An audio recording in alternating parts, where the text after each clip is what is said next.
What's going on, guys? Welcome back to another episode of Life Made Easy. Today I'm doing a thoughts video on my opinion of the new and recent iPhones that have been coming out in the past couple of years. Let's get into it. Yeah, I'm like, oh God, oh my God. Okay, so before the video, guys, starts, make sure to hit that subscribe button down below, turn on notifications, and leave a like on this video, and let's get into it. Okay, so guys, this is going to be a relaxing, open-ended video, just kind of a ramble on what I've been thinking of the latest iPhones, coming from an Android user for the past, I think, 4 years now. Yeah, I had, my first ever phone was like a slide texting phone with a keyboard. I think it was Samsung, and around that time, everyone had those kinds of phones. No one really had smartphones yet. And that was when the first iPhone was originally coming out. But after that, I decided to get an iPhone 4, which I had for 2 years on a 2-year contract. And then after that, I didn't really like it that much, so I decided to go to the Android side of things, and I got a Droid Turbo. And then after the Droid Turbo, I wanted another Android phone that was a bit faster, faster processor, and a bigger screen. So now I'm on the LG G6, and I've had it for a little over a year, and I can say that it's held up pretty good. Like many Android phones, there's always bugs and crashes and stuff like that. It's kind of, it happens all the time, but people forget that that also happens on iPhones, and when I had an iPhone, that happened a lot too. So my thoughts on recent iPhones, such as I'm going to go iPhone 7 up till the present. So one thing that bugs me with iPhones is the price. They're usually always around $700, $800, $900, even $1,000 for the iPhone 10. And what you're getting for that money, to be honest, is not worth it. For example, like the iPhone 8 and the 10 just got wireless charging, when that's been an Android feature for years to come, and they feel the need to bump up the price just for adding that one small feature, which Android already has. And another thing is definitely just the fast charging capabilities, and now you have to pay for a separate fast charger, which costs, I don't know, like $50, $50 just to fast charge your phone, when basically almost every Android comes with some sort of fast charging wall adapter in the box, like my LG came with. So that's an annoying thing. And one of the big things that people overlook, in my opinion, is screen size. So right now they have the iPhone SE, the 6 Plus, and the 10. SE, I think, is 4 inches. iPhone 6 is 4.7, or iPhone 7, 8, 6S, they're all 4.7, and the Plus model is 5.5, and then the 10, I think, is 5.8.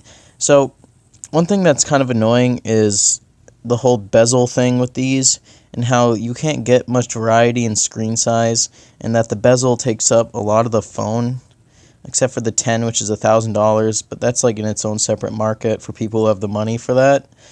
So what I like about Androids is, since there's so many options to choose from, you can always get different screen sizes.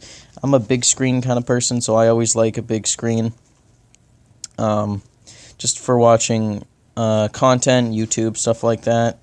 And the fact that iPhones have always had huge bezels, and they're always LCD displays.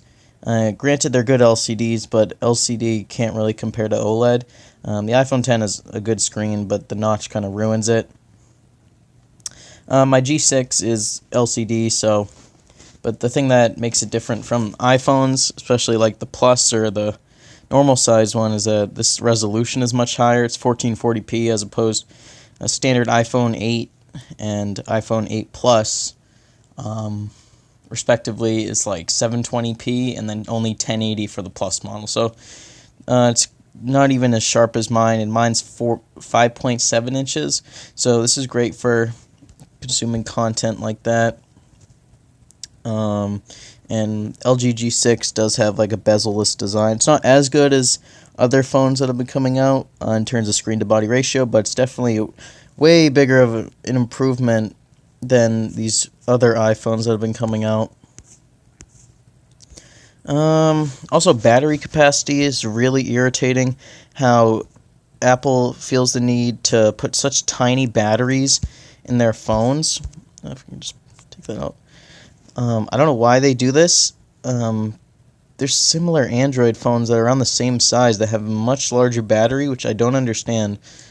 I don't know if this is for overheating issues or they just have really like small space in there, and I know they have such great optimized software that makes the battery last long, but I feel like if they just put a larger battery in, I mean, they already took out the headphone jacks. I don't understand why they're having like the iPhone 8 or 7, the smaller version, like under 2,000 milliamp hours. Like I think it's like 1,800 or 1,850 or 1,900. I don't know why it's that small when similar size Android phones are a much bigger battery. I mean, granted, Android phones don't have the most optimized software, which makes the battery less, but at least the battery's bigger, so it can last the same or usually much longer throughout the day.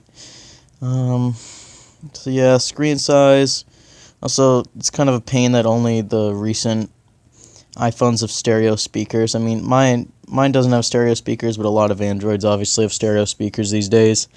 Yeah, that's another way Apple will charge you more, just because they put stereo speakers in their phone. The SE doesn't come with it. I don't know why. 6S doesn't. I think only up to the 7 they had it. 7 and up they have it, so yeah. And I hate how they have lightning connectors. It's just, that's so pointless since like everything uses USB-C now, and they make it so you have to connect it with lightning, which is not as fast as USB-C, and I don't know. So yeah, those are some of my thoughts on the recent iPhones, guys.